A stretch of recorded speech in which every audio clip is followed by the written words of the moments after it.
Kasi kung wala kayo, hindi po ito matutuloy. Ano ho? Kung wala ang cooperation ng bawat isa, hindi po ito matutuloy.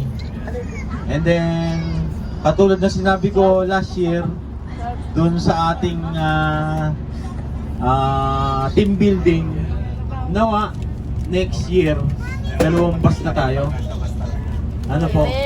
So, magiging doble tayo.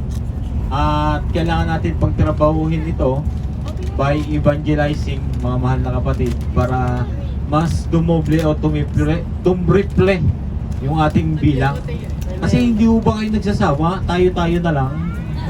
No? Dagdagan po natin, mga mahal na kapatid. No? Siya lang din tayo naglilingkod sa Panginoon, tumahayo. Galingan na natin. Di ba?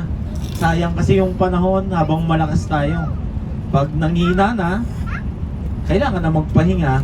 So habang malakas, ibigay mo yung best mo kay Lord. Yun lamang po, salamat. Amen. Thank you so much, Pastor Nino. Ayan, si Pastor Nino ay isa sa may pinakamaraming invite ng ating mga kapatiran sa Ansan and Waso.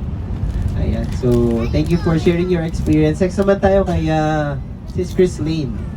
Can you please share your experience? Tayo. Ayun, magandang hapon po sa bawat isa.